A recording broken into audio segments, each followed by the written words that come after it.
Good morning student. मैं गुमाना राम चौधरी, सहायक आचार्य भूगोल, राजकीय महाविद्यालय नावा।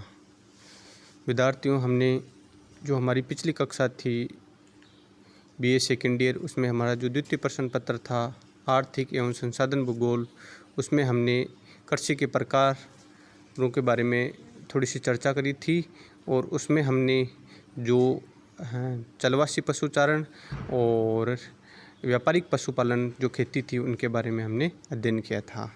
आज हमारी जो टॉपिक रहेगा या कृषि के प्रकारों में जो हमारा प्रकार रहेगा वो रहेगा स्थानांतरित कृषि और स्थायी कृषि के बारे में। स्थानांतरित कृषि, विद्यार्थियों, शब्द से ही हमें पता लग रहा है, पहचान हो रही है। स्थानांतरण का मतलब है स्थान बदलना। तो वह खेती जिसमें स्थान बदल करके खेती की जाती है उसे हम सामान्य भाषा में क्या कह सकते हैं? स्थानांतरण खेती कह सकते हैं उसे। इस खेती की जो प्रमुख विशेषताएं हैं उनमें पहली विशेषता है, इसे आदिकालीन निर्वहन कृषि भी कहते हैं। निर्वहन का मतलब होता है जीवन यापन के लिए जो खेती की जाती है, जिसमें हम सिर्फ और सिर्फ वही फसलें उगाते हैं जो हमें खाने के लिए अनाज प्रदान करती है। ठीक है, तो ये एक खेती है, वो आदिकालीन निर्वहन खेती है। इसकी दूसरी विशेषता वो है, इस कृषि में उपयुक्त जगह पर जंगल साफ करके किसान खेत बनाते हैं। इस खेत पर साल 2 साल खेती करने के बाद जब उसकी उर्वरता समाप्त हो जाती है तो उसे छोड़ देते हैं और दूसरी जगह खेती करने लग जाते हैं। इसका क्या मतलब हुआ कि पहले 2-3 साल तक उस खेत में वो खेती करेंगे और जैसे ही उसमें उर्वरकता कम होगी, उसका उपजाऊपन कम होगा, वो उस खेत को छोड़ देंगे और दूसरे खेत में जो जंगल में होते हैं उन्हें पेड़ वगैरह का काट करके जला करके वहाँ खेत तैयार कर लेते हैं और फिर खेती करते हैं। इसकी जो तीसरी विशेषता है वह है, इस कृषि में केवल फसलें उगाई जाती है, पशुपालन नगण्य होता है। फसलों में भी खाद्यान्न फसलों की प्रधानता रहती है, जैसे मक्का, ज्वार, बाजरा तथा धान। विद्यार्थियों, हमने इसमें जो फसलें उगाई जाती है उसमें जो खाद्यान्न फसलें उनमें ही प्रमुखता पाई जाती है, जैसे मक्का, ज्वार, बाजरा और धान। व्यापारिक फसलें इसमें बिल्कुल भी नहीं की जाती है। चौथी विशेषता है इसकी, इस कृषि में खेत जोतने के साधनों का उपयोग नहीं होता है, सिर्फ खुरपी एवं नुकीली लकड़ी आदि से ही ज़मीन खोदकर उसे बीज डालते हैं।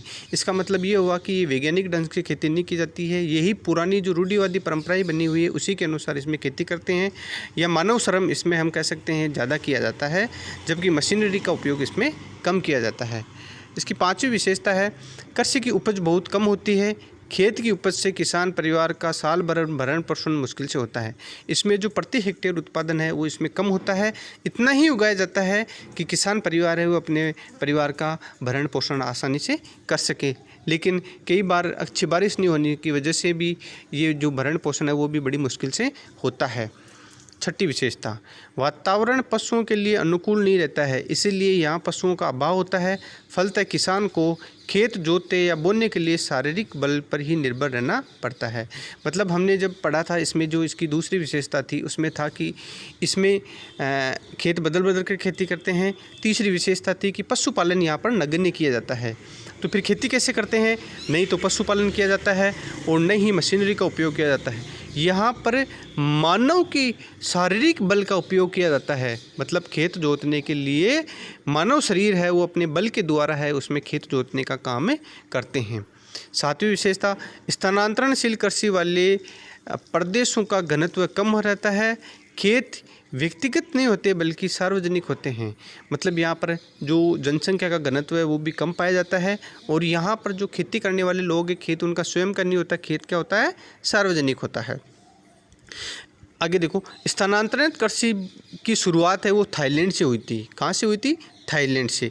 इस खेती के जो अन्य नाम है वो है बुश फैलो कृषि प्लस काटना या जलाना, जिसे स्लेश एंड बर्न खेती के नाम से भी जाना जाता है। कई बार स्थानांतरित कृषि ने देकर के परीक्षा में जो कंपटीशन की एग्ज़ाम होती है या फिर जो उनके वन लाइनर आंसर होते हैं, क्वेश्चन होते हैं, जो आंसर लिखना होता है उनमें जैसे सीधा नहीं लिख करके ये दे दे कि काटना और जलाना खेती क्या है, स्लेश एंड बर्न खेती क्या है, बुश फैलो खेती क्या है।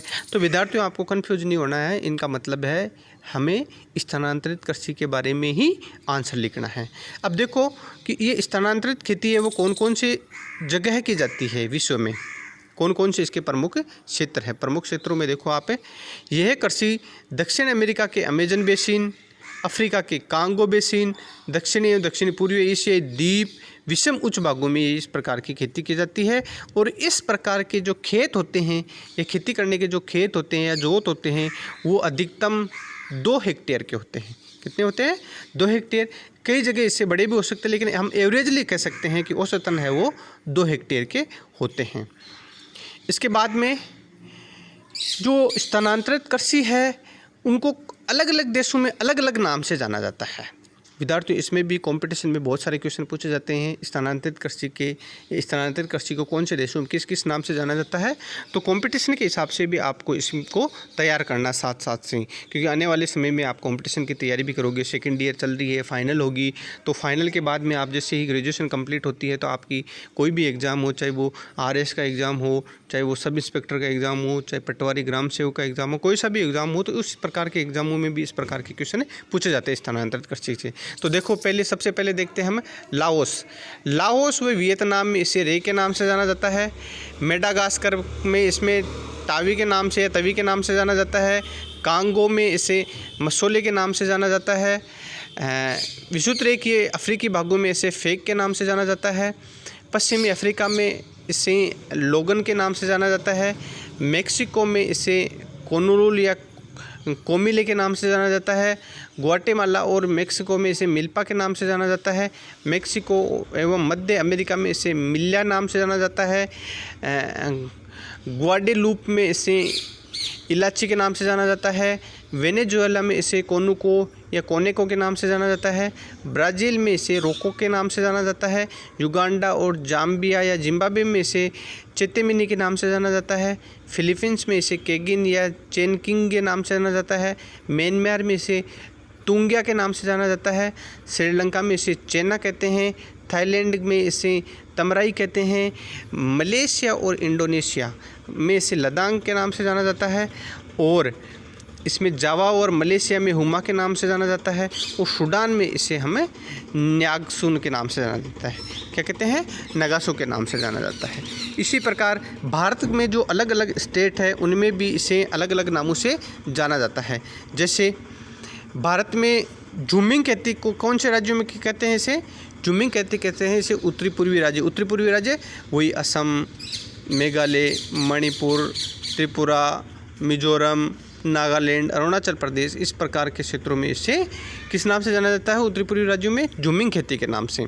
उसी प्रकार मध्य प्रदेश में इसे व्यवहार या दहियार या दहिया के नाम से जाना जाता है। देपू या पेड़ा इसे आंध्र प्रदेश में कहते हैं। दीपा इसे छत्तीसगढ़ में कहते हैं। केरल में इसे कुमारी के नाम से जाना जाता है। वहीं उड़ीसा में इसे कमान, बिंगा, धावी, पोदू या पोडू के नाम से जाना जाता है। वहीं दक्षिण पूर्वी राजस्थान में इसे वालरा या वत्रा के नाम से जाना जाता है। वहीं दक्षिणी भारतीय जो राज्य हैं, उनमें जारा या एरका के नाम से जाना जाता है। इस प्रकार जो हमारी स्थानांतरित कृषि है, उसे अलग अलग क्षेत्रों में अलग अलग नाम से जाना जाता है। ठीक है, इनको भी आप सही ढंग से याद करेंगे। मेन जो है उत्तरी पूर्वी में झूमिंग है। कई बार क्वेश्चन आ जाता है झूमिंग क्या है, तो झूमिंग वही है, स्थानांतरित कृषि को क्या कहते हैं? झूमिंग कहती है। अलग अलग क्षेत्रों में इसे अलग अलग नाम से पुकारा जाता है, जो मैंने यहाँ आपको बता दिया है। स्थानांतरित कृषि कर्तन एवं दहन कृषि भी कहलाती है। स्थानांतरित कृषि को कई बार क्या कह सकते हैं? हमें कर्तन एवं दहन कृषि भी कह सकते हैं। उसके बाद में है प्रारंभिक स्थायी कृषि। स्थानांतरित कृषि में हमने पढ़ा कि एक स्थान को छोड़ करके दूसरे स्थान पर खेत बनाते हैं, फिर उस वहाँ उपजाऊ कम होता है तो फिर दूसरे स्थान पर खेत बना लेते हैं, इसीलिए वो शिफ्टिंग करते हैं खेतों की, इसलिए इसी खेती को भी क्या नाम दे दिया उन्होंने? स्थानांतरित कृषि नाम दे दिया। लेकिन स्थायी कृषि का मतलब है इसमें हम खेत बदलते नहीं हैं, उर्वरता कम होती है तो उसमें हम खाद का उपयोग करते हैं और फिर उसकी उर्वरता बढ़ा लेते हैं, लेकिन इसमें हम है वो खेत शिफ्टिंग का काम नहीं करते हैं। अब देखिए प्रारंभिक स्थायी कृषि, इसकी जो प्रमुख विशेषता है, इस खेती को स्थानांतरणीय या चलवासी कृषि व्यवस्थाओं का विकसित रूप कहा जा सकता है। मतलब स्थानांतरित कृषि में जो थोड़ा बहुत सुधार हुआ है उसे हम प्रारंभिक स्थायी कृषि के नाम से जान सकते हैं या कह सकते हैं। क्यों? क्योंकि इसमें स्थानांतरित कृषि की जगह खेत शिफ्टिंग का काम नहीं किया जाता है। दूसरी विशेषता है कृषि आदिम प्रकार की है उर्वरकों की कमी के कारण भूमि को परती छोड़ना पड़ता है, मतलब उर्वरकों का उपयोग नहीं किया जाता है। खेती की उर्वरकता बढ़ाने के लिए उसे परती छोड़ देते हैं, 2-3 साल के लिए परत छोड़ देते हैं। वैसे जैसे उपजाऊपन बढ़ता है फिर उस खेत में खेती कर लेते हैं। तीसरी विशेषता, यहाँ जनसंख्या घनत्व अधिक, वर्षा कम तथा शुष्कता अधिक होती है, वहाँ ये कृषि की जाती है। मतलब जनसंख्या अधिक होती है, वर्षा कम होती है और शुष्कता अधिक होती है, तो वहाँ इस प्रकार की खेती की जाती है स्थायी कृषि के नाम से। यह कृषि स्थानांतरित कृषि की अपेक्षा गहन होती है। गहन का मतलब होता है जनसंख्या ज़्यादा और स्थान कम, तो वहाँ गहन खेती होती है। इसी प्रकार नेक्स्ट जो इसकी विशेषता, इसमें पशुओं को कभी भी महत्वपूर्ण स्थान मिलता है, जैसे भेड़, बकरी, गाय, बैल, घोड़े, खच्चर आदि, इन सभी को क्या मिलता है, इसमें स्थान मिलता है, महत्वपूर्ण स्थान है इस खेती की। मतलब इस खेती में कृषि के साथ साथ में पशुपालन का काम भी किया जाता है। उसके बाद में देखो हम ये जो खेती है, प्रारंभिक स्थायी खेती है, ये कौन कौन से क्षेत्रों में की जाती है, इसके क्षेत्र भी पता होने में बहुत ही ज़रूरी है।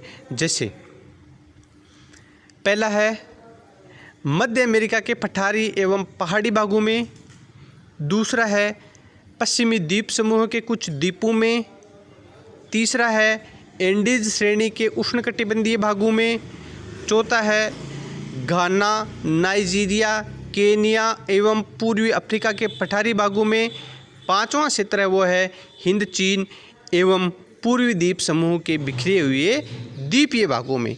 इस प्रकार हमने जो स्थानांतरित कृषि है और जो प्रारंभिक स्थायी कृषि है उसके बारे में विस्तृत अध्ययन किया है। अब विद्यार्थियों आपको इसको रिवीजन करना है, और रिवीजन करने के बाद में अगर कोई समस्या आती है आपके, तो जो हमारा बीए सेकेंड ईयर का व्हाट्सएप ग्रुप बना हुआ है उसमें आप अपनी समस्याएं डाल दीजिए, मैं उसका सॉल्यूशन कर दूंगा। ठीक है विद्यार्थियों, आने वाली कक्षा में हम पढ़ेंगे गहन कृषि के बारे में। धन्यवाद।